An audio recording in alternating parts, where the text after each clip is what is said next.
My name is Ibrahim Awal. I go to the U of T for lifestyle. I also work at a pharmacy. I have a business or two on the side. I train boxing on the weekends, and I do strength training. I do a bunch of other stuff. I kind of don't want to mention it. I'm kind of lazy right now, so. I mean, if Ibrahim's lazy, then we definitely have a lot of work to do. You know? If we could start by speaking about your business, if that's okay with you, we'll plug it. Don't worry, we got you. You know what I'm trying to say? No plug needed. No plug needed? Okay. He's confident. You know what I'm trying to say? Put a plug in there. I used to do watches actually, right? When I was about in grade 11, so I had to be around 15, 16 years old. Mm-hmm. Just one day I was playing, those games that you play on your phone? It's called Missed Play, and they'll give you 5 cents an hour or something. I know about that. I got so much ads for that. I heard it was a scam, I don't know, but. It wasn't a scam. I used to I made $25 in 50 hours, which is really good. Okay. Because poutine is $5. Right. That's 5 poutines, 5 days in a week, and have poutine for the whole week, right? So if you think about it, calories up. Exactly, right? I'm not doing anything for the whole day. I'm young, right? Yeah. So I'm like, okay, bet. Let me just spend 2 days, no sleeping. Let me get these games played. Let me make some money. Yeah, for sure. Yeah. And then what happened was my teacher, his name is Mr. Cole. I'm shouting him out, if you're watching this. And what happened was he's like, yo, what are you doing, man? I'm like, yo, fam, I'm trying to make some money, School teacher, right? Yeah, he's my grade 11 teacher for anthropology. Yeah. So he's like, yo, start a business. I'm like, what am I supposed to do? He's like, what do you like? I'm like, he's seen my watch. I had a fossil watch at the time. Right. I think I dropped 200 on it or something. Mm-hmm. And that watch is gone now. Yeah, but what happened was he's like, yo, start a business. I'm like, what am I supposed to start? So at that time I had $0 because I just spent all my money on a poutine or something. Right. All right, so I'm like, let me borrow $5 from my brother and let me start doing watch resizing on Facebook Marketplace. And that's how I started, and I ended off with 5,000, right? So you're talking about reselling watches, right? No, first I didn't have money to resell watches. Right. Okay. So what I would do. So what did you start with? Taking out the links, resizing, battery replacement. Right. Okay. Yeah. So I did battery replacement and resizing for about 3-4 months, and I made after gestation, I made $50, and that's when I bought my first watch to sell. Right. Okay, it's alhamdulillah, yeah. So obviously, things have gotten much better from there, I'm assuming, right? If you could look back on that, not necessarily life journey, obviously we're not going to go there yet, but financially, as you started that process, what do you feel as though you want to tell yourself back in the day so you could set yourself up for success in the realm of specifically financials? So one mistake I actually made was, the reason why I don't do the business actually right now is because I didn't spend my finances properly. So when I would make profit, what I would do essentially is I would just spend on myself. So I think Timberlands was my first big purchase, and then a moose knuckle, and then I bought a couple of Jordans. It's just all the stuff that kids when they're teenagers they buy, right, Exactly, yeah. I'm still a teenager, but it is what it is. And instead of reinvesting that into buying more expensive watches for bigger profit margins, effectively what I did was I took all my profit margins and I used that for things that were not going to make me profit. Right.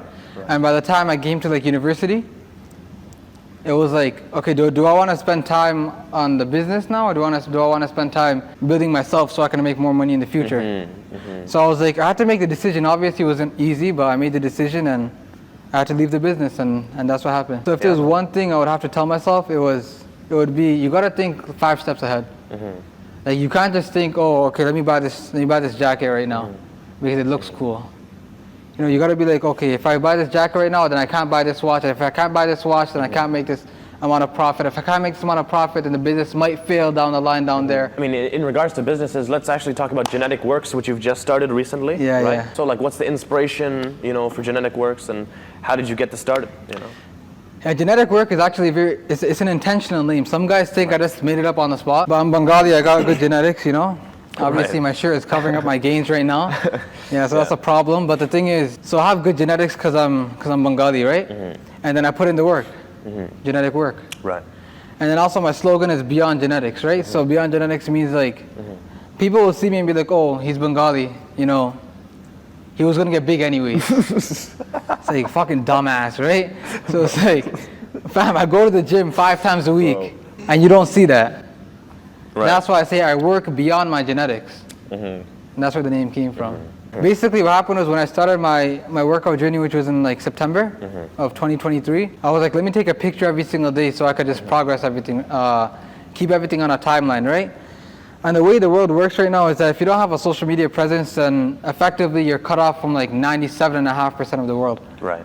And you don't want that. If you want to have a Lambo, a Benz, or whatever in the future, right? You want to like it's very easy to make money when you're able to reach millions of people. Right. Like if 10,000 people buy one thing for like a dollar profit, you still make 10K, right? And that's not hard. Anyway, so I started in September. I mean, and that's why these influencers are so dead set on selling products, right? Exactly. That's why I started early. Exactly. It's good. Alhamdulillah. So I think I released my first hoodies like 2 weeks ago. Okay, there you go. You can like put up the camera. Alhamdulillah. There you go. Bro, anything you want to say regarding the hoodies or? Yeah, so it's limited time only, right? So the thing is, like, this design may or may not come back out. It's gonna be here only for a while supplies last. And then when the next release comes out, you could probably cop that. If you want to cop this one, it's original. You cop it too. It's made by Champion, by the way, so it's good quality, and you know it. So in regards to travels, obviously I've heard that you traveled to Bangladesh just once, or I'm capping. I don't know. I was in Bangladesh twice. I'll be completely honest with you. I was in Bangladesh twice for like a total of like 40 days between both trips. So it's like you're like one day at your grandma's house and another day at your other grandma's house, you know? I'll be honest with you, like the experience there, it was eye-opening, I'll tell you that much. That's all I'm gonna say. I don't want to disrespect anyone from Bangladesh or any of my family back there, right? So I mean, it was a good experience, right? So everything's perspective. It was a good experience for me. You know, one thing I talked about on like the Voices of Vic podcast is a UFT podcast, right? You go check them out. And I talked about how accountability is something that a lot of people don't even have. Right. Like you'll see people in their 50s on Instagram just talking about everyone got to be accountable. But the problem is you got to really think about it, right? It's like no one's going to talk about something if there's no need to talk about it. If there's no discussion to be had, then there will be no discussion that's made. Right? Right. So if everyone's talking about accountability and some of them are 40, 50, 60 years old, then it's like, okay, if I can have this trait when I'm 18, like I am right now, then I'm already like 40 years ahead. 40, 50, 60, it's kind of a given that you're going to be accountable, right? Not really. What I'm trying to say is that it's not as much of a feat as it is if, let's say, you held yourself a lot more accountable at the age that you are right now, is what I mean. That would be true, but the fact that most people aren't even accountable anyways, at all. Like even like they're 50, 60 years old, they're not even that accountable, right? Right. Which is why lies exist, but we'll get into that later. It's like being accountable at any age is actually meritable. And the thing is, a lot of guys, they don't understand this, but it's like there's no merit to being accountable, and merit meaning like, I'm not going to applaud you for being accountable if you have to be accountable. Right. If you have to get to work at 9 o'clock and you get there at 9 o'clock, no one's going to give you a pat on the back because otherwise you're going to get fired or you're going to get like your $10 taken away. I don't know how it works. I never worked at 9 to 5, right? But the thing is, if you tell your boy you're going to be there at 1 and everyone else is coming at 1:15, 1:20 and you're there at 1 o'clock, that's something that you could get a cookie for. And that's something that I try to do. Like, I think this one time they opened a shawarma shop on my plaza, right? And I'm like, yo, shawarma, I love these things, right? I go to that guy and I'm talking to him. I'm like, yo, I'll buy every single thing in your shop. I'm 17 at the time. Okay. This is when I started my watch business, right? I was still making a decent amount of money for my age, right? And I told him I was going to buy everything. I said it came out of my mouth. Now I have to do it. Yeah, so that's a problem, right? Where am I going to get the money? So I just started, I was hustling a lot more. I think I would buy everything, I'll buy 1 or 2 items a week, right? So it'd be like $40 a week I spent there. After like 6 months, I cleared the whole menu. After 8 months, they closed down. But imagine if I was like, oh, I'll buy everything off your menu. He obviously took it as a grain of salt because a 16-year-old saying that, no one's believing him, right? So I told him that, and he probably didn't even think about it, right? And then after that, let's say if I took my sweet time, let's say I was like, okay, when I'm 20 years old, when I have money, then I'll go and buy everything from the shop. Right? Let's say if I thought like that too. But he closed on his shop like 2 months after I finished buying everything. So you have to be, if you're accountable, you have to be on it from the minute that you say it. 100%. Yeah. I've lost so much money, man, being accountable. At least 2,000. But what do you think you've gained in regards to that accountability? You've lost the money. But don't you think you've gained more? I gotta think about it because the thing is, when it comes to gaining, right? I definitely gained in the terms of respect from other people, and respect is not something you can buy. And so think about it like this.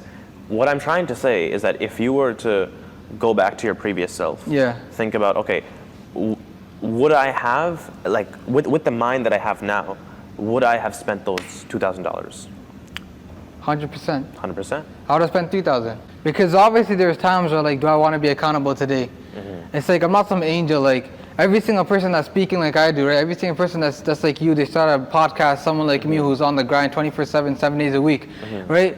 We're not people who come from Mars. We live here amongst other people. And the difference between us is that we just decide to work harder than everyone else. And the thing is, being accountable is just one of those things that makes you just kind of, you push not just past your limits, but past your limits. Because like accountability costs a lot of money, and that's the problem with it. I wouldn't even say it's a story. It would have to be something that happened in my life, because I'll be completely honest with you. Every single person that's existing as we speak, right?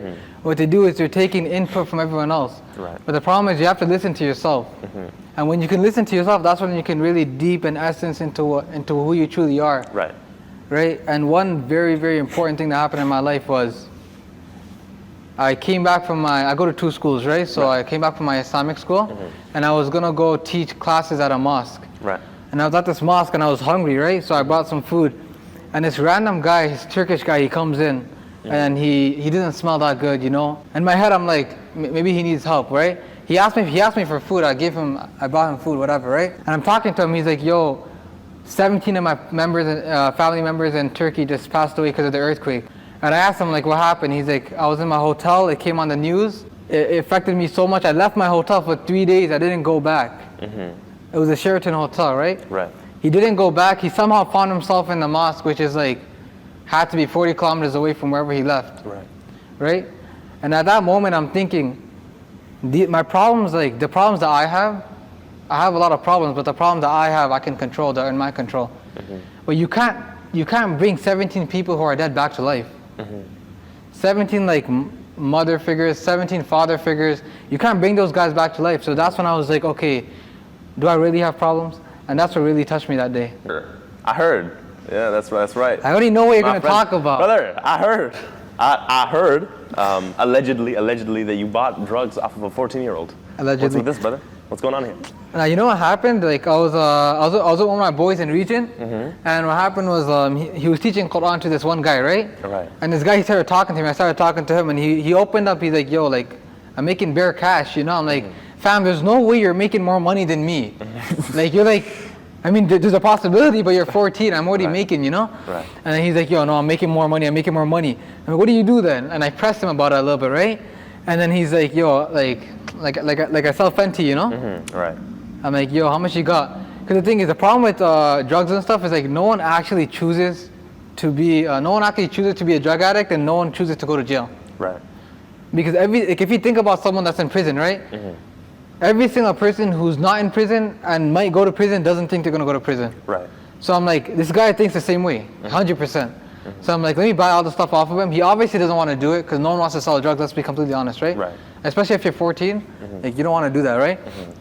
I was like, yo, let me buy everything off of you. I'll give you extra money. Like I'll give you a couple of dollars extra, and I'll teach you how to make money. You know, because I know how to make money, and I'll teach you how to make money. I'll put you on. Right. And that's exactly what happened. Oh yeah, I might have been misled. You know. I'm not gonna lie. Some guys that like to twist stories up. Brother, I just got the headline. Oh, Ibrahim Awal, you're interviewing him. He bought drugs off of a 14-year-old. You know. I'm not gonna lie, man. Like, brother.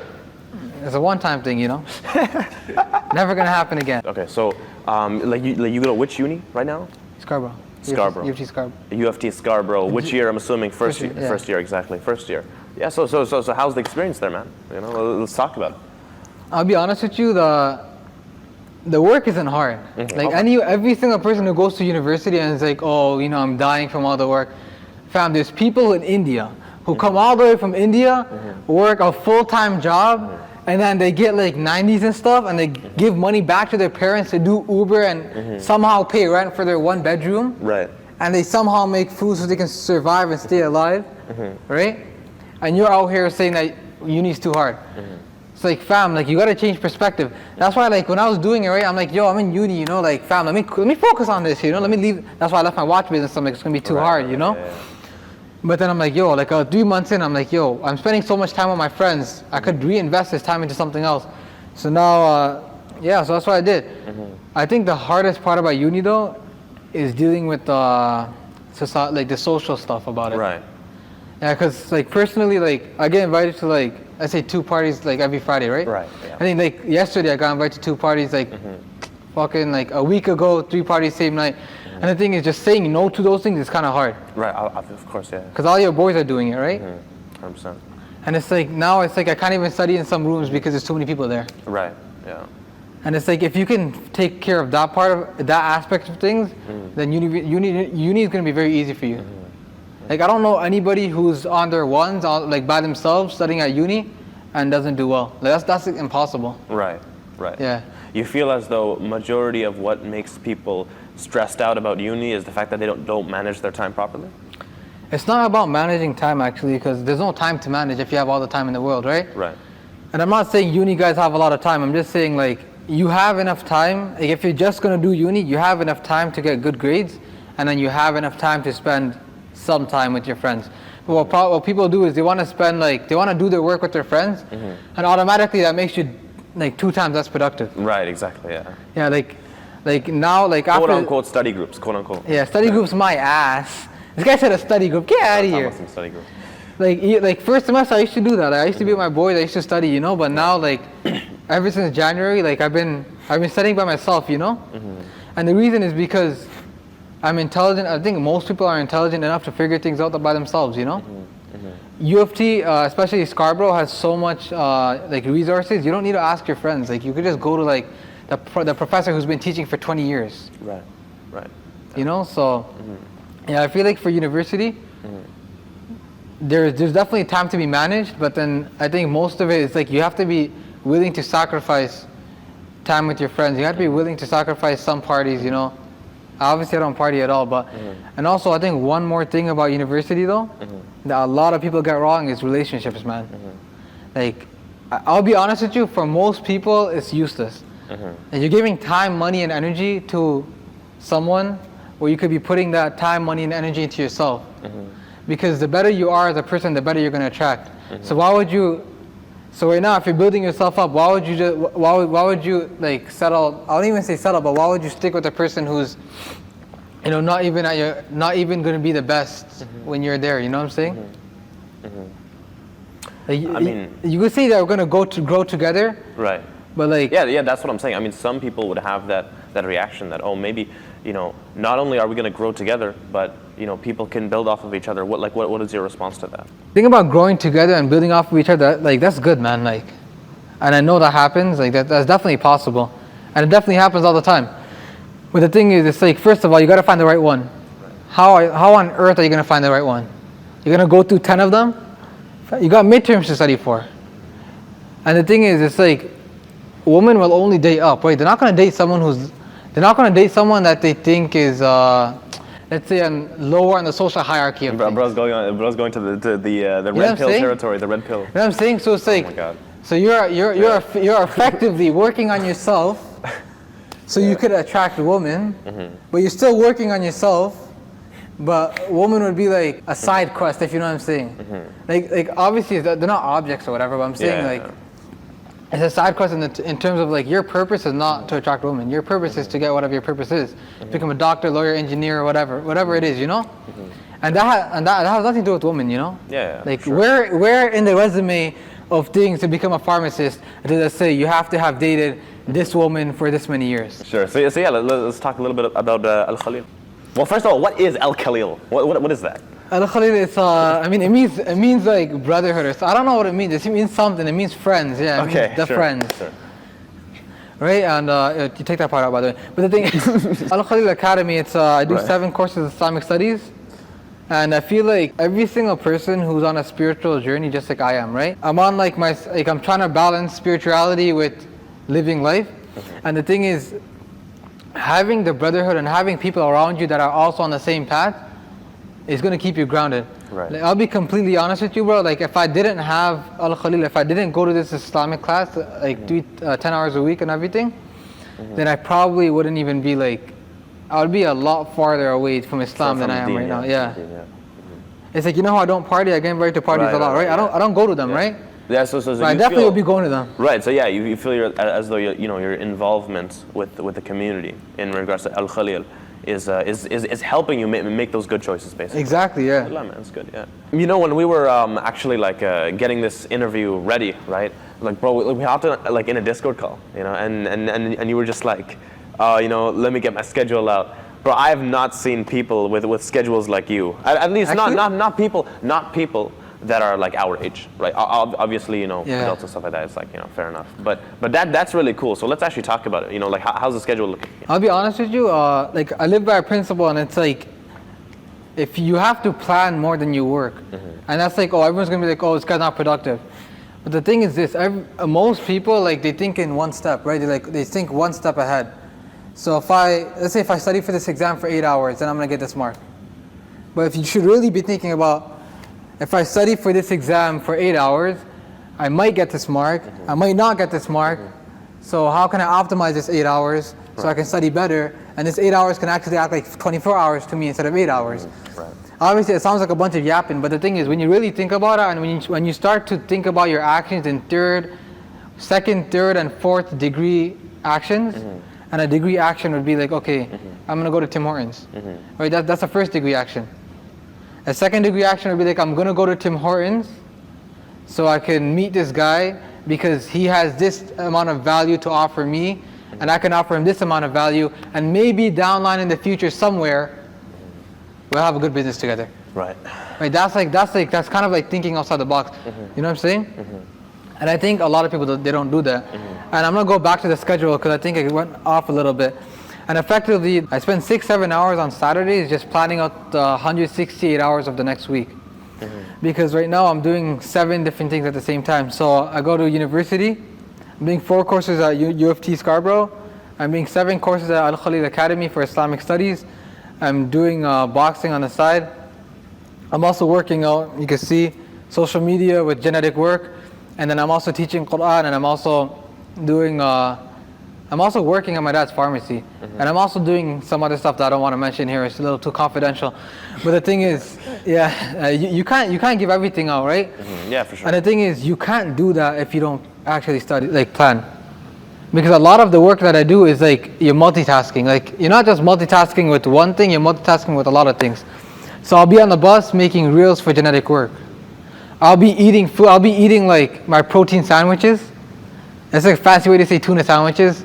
You know, tuna sandwiches sounds lame, I just say protein sandwiches. So on Sunday... He's such a professional, you know, like he's definitely not eating a tuna sandwich, he's just eating a protein sandwich. Go ahead.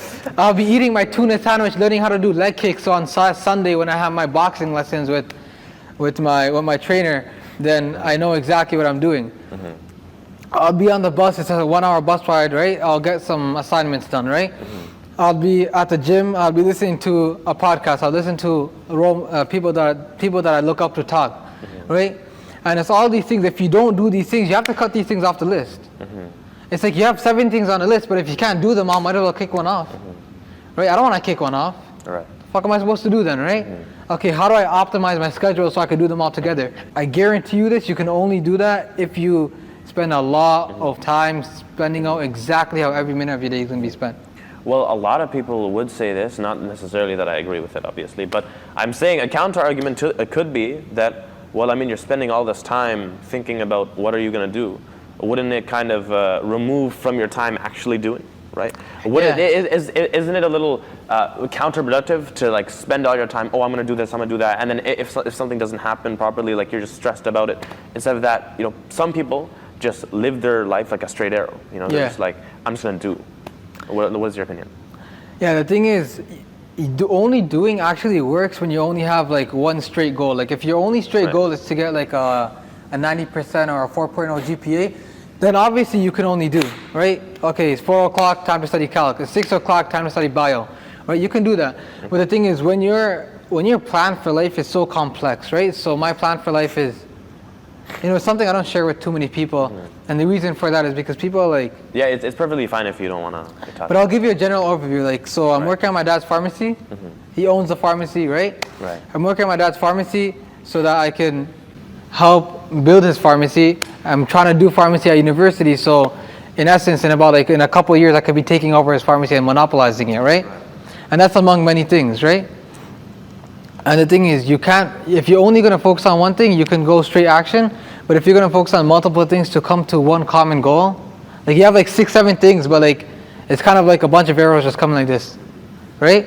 And if you have like 6, 7 things coming like this into one thing, you have to really think about how much attention am I going to give to this week? How much attention does bio get this week? How much attention does genetic work get this week? Should I release merch today? Should I release it tomorrow? This guy wants to fly me out to Texas. Real story, by the way. Let's talk about it. Flying you out to Texas, bro. Yeah. What are you talking about, brother? The funniest thing is every single person will hit on me for that genetic work thing, right? They're like, oh, you know, your body's not built enough. You know, you only have 200 followers. This and that. I got a message yesterday. I was studying for bio. Bio's in about a week. Right. But I have my calc exam tomorrow, right? So I was studying. Right. And then I got this message from a guy. He's like a bigger guy in the fitness niche. He's like, yo, I'll fly you out to. He said, do you have a time to talk? I want to fly you out to Texas so that you could work with me on the fitness brand. Right. Wow. Yeah. Okay. That's and I'm great. Like, obviously, I don't think it's going to work. If you're watching this, I'm sorry. But the thing is, I have my eyes set on a specific goal, and I don't have time for side quests, you know?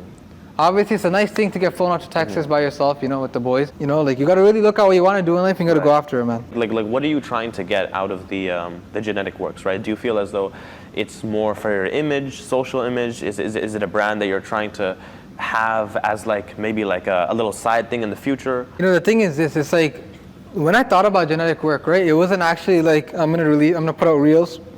That's not actually what I meant to do with it. Right. It was more like I'm gonna document my progress working out, and then effectively what's gonna happen is in about like 3 years when I'm super jacked and everything, and everyone's saying I got big because of genetics, I'll pull up genetic work and show them. Right. That was the plan.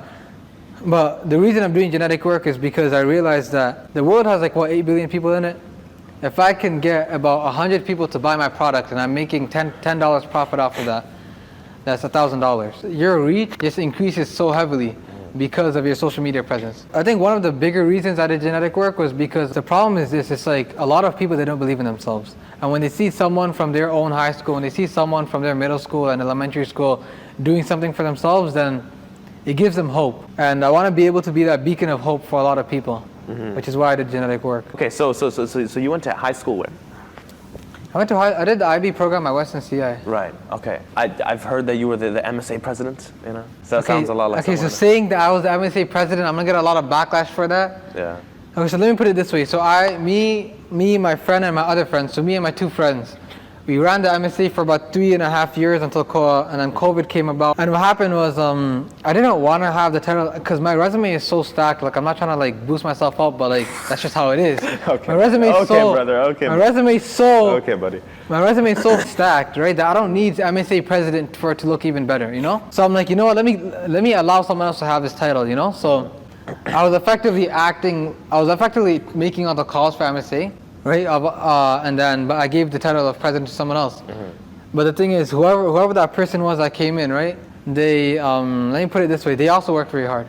I'm not doing MSA this year at uni though. The problem is a lot of people, they have this problem with authority, right? If you have a president and then you have like 20 people saying something, if the president says something and 20 other guys say something else, then you have to go with what the president says if what he says makes sense. But the problem with MSA is that, like, especially in high school, if the 20 guys will just overpower you. Even if you thought to what you said, even if what you said makes more sense. And that's kind of why I left. I'm like, yo, if you're not gonna let me run the MSA the way how I want to do it, the way how I see best fit, the way how I've done it and built it up and exponentially built it up over the years, then I'm not gonna be a part of it. You know, I can invest my time somewhere else. I mean, some people say that the MSA is just a bunch of fitna, bro. You know, like some people say that, brother. It's literally just a glorified marriage meeting situation. You know, and these guys are literally just pulling up. You know, got man's like my cameraman. They're just. You know, I'll be completely honest with you, man. It's when it comes to university, the fitna of women is big. Like, especially like if you're not somebody who's unknown.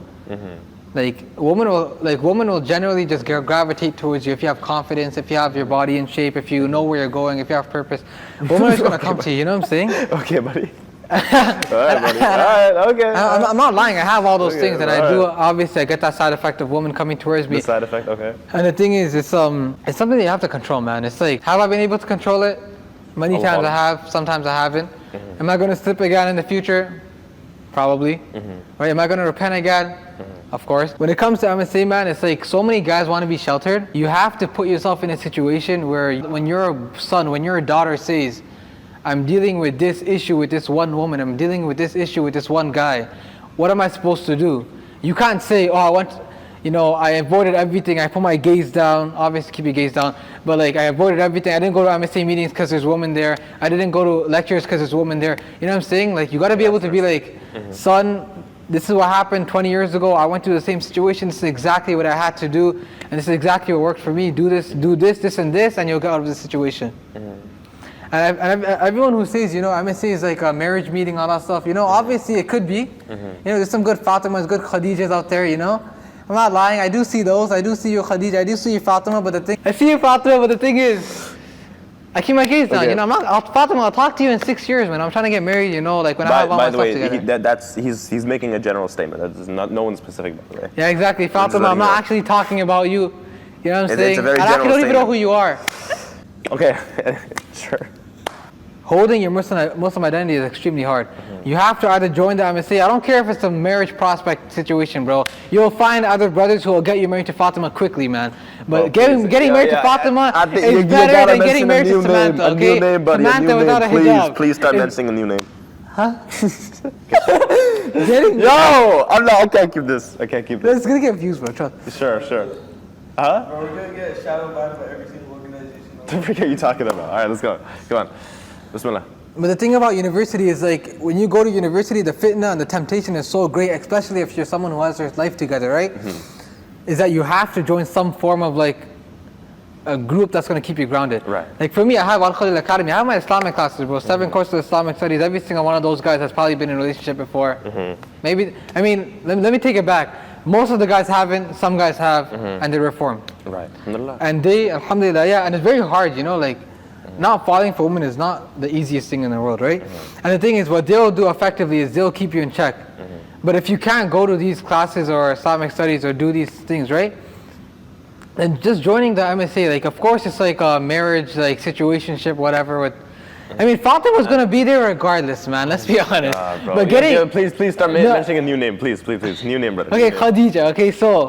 Bro said Fatima like 17 times. Man. Okay, but let me cook. Okay, let me cook. There we go. You being around Muslim guys who try to be as Muslim as humanly possible in university, and they constantly slip and you constantly slip, but you guys are bringing yourself up together, and you guys are working on yourselves. That's a lot better than being on your own and being with your non-Muslim friends, and getting into a relationship with Samantha. Like, you know what I'm saying? You know what I'm saying? Like sometimes you have 2 poisons, you just gotta pick the one that's not as poisonous. And you personally, have you had any moments in which perhaps because of your Muslim identity things have gone south, or maybe some interesting things have happened, right?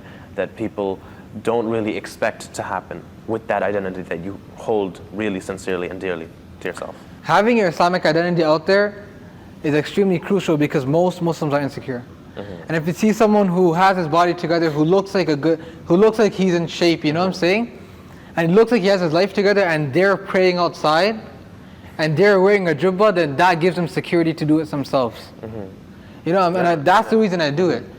And the white jubbah, like fam, I have so many stories with that. One time I was walking down, white jubbah on, it's Jum'ah, I'm doing salawat to the Prophet, you know what I'm saying?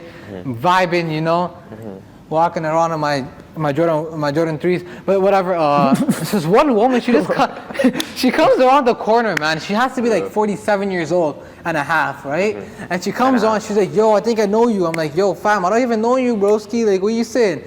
She's like, I took care of you in 2003. Fam, I was born in 2005. I'm like, what are you yapping about? She's like, in the Iraq war, you don't remember me? I'm like, yeah, I remember you. Oh, hell no. I'm like, yo, she has to be a jinn, fam. There's no way she's real. There's no way she exists, man. Like, I'm never seeing her ever again, I'll tell you that much. The same day though, the white jubbah, I'm telling you, the white jubbah has some magic on it, bro. Man. The same day, I was going to the subway station, right? A guy calls me out from the corner, some druggy guy, right? He's like, yo, assalamu alaikum. I'm like, yo, fam, like, I don't got time for you, broski. Like, I gotta go, Because like the thing obviously, is, wa alaikum salam, but yeah, keep going. I didn't even say wa alaikum. I'll be complete. I didn't say wa alaikum assalam, bro, because I don't know what's going on with him, fam. Yeah, like, you don't know if he's like Muslim or not, so you know. No, because he was like pooped out of his brain. Like there was like vomit on the ground and everything. Oh, okay. And he was one of those guys that like you could tell he injects, you know? Right. Okay. Not like steroids, but he injects heroin and stuff, Yeah, right? yeah. So I'm like, yo, fam, like, he calls up to me again. I'm like, yo, what this guy want, man? Like, I mean, like, obviously I train boxing, whatever. So I'm like, yo, I could probably take care of myself for a 1-2 punch, then run away if I have to, you know? So I'm like, let me go there and see what's happening, you know? So what happened? He's like, yo, fam, like, I'm trying to get off fentanyl. It's always fentanyl for some reason. I'm trying to get off fentanyl, but my dealers, they don't like it because I'm not giving them money. So they beat me up and they broke my arm. And somehow I ended up at this gas station, at this subway station about 20 kilometers away. Can you get me home? And obviously, this is the reason why you have to work. So it's the reason why you have to have like a good amount of money by your side, right? So I got him an Uber back home. I gave him a couple of dollars, like, go buy some food, you know? And the thing is, I'm not gonna lie, if I didn't have my white jubba on that day, I don't think I could have helped him. Because every single person who was passing by, he had no one to talk to. But he was a revert, he was a Muslim revert 20 years ago. He's a white Muslim revert that revered 20 years ago, somehow fell off, somehow got beat up, ended up 20 kilometers away from home, needs help, no one's trying to help him because he looks like someone who's gonna run their pockets. Calls out to a Muslim guy in a white jubba, because that's the last hope, sign of God, good stuff. White guy helps him out. You know what I'm saying? Like when you do things like that, people, they see it and they're like, okay, you know, this Muslim thing might actually be something to look into, man. You know, these Muslims are not all guys who, you know, like brush their teeth with stick, you know what I'm saying? You know what I'm saying? Bro, that actually reminds me. Like I remember, bro, I went to class. It was in elementary school, right? So they didn't even know what is a miswak? Like what are you talking about? You know? So I was in class. I brought the miswak, right? I was using it. I don't know why. You don't even expect This guy was Sheikh when he was 7 years old. Yeah, you don't expect like a middle schooler to be like using a miswak or something. So my teacher, she was just like, get that stick out of your mouth. She thought I got it from like the floor. You guys are actually disrespectful, I'm not gonna lie. Like Bro, fam, like I love my miswak. I mean, they didn't know, but it was hilarious, you know? Because you grow up in an area that's not that good, right? And then like there's so many stories. It's like, you know those remote control dinky cars that you have? So my brother took it out. One of the guys was like, yo, let me see that, yo. He's like, he can't say no. He can't say, he gives him the remote, they cut off the antenna. You know how long we saved up to get that car? It's like that stuff, like it traumatizes you, you know? Yeah, okay.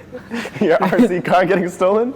No, that's one of many. Bro, we had 6 bikes. You know what they did? They hopped on our roof into our balcony. We're 3rd floor. They took our bikes and yanked it over the thing. Who are these people? Who actually are these people? I can't. First of all, I don't even know who they are. Bro has like some next level haters. Bro, but one thing I gotta say about guys from the hood though, like, they're so respectful, man.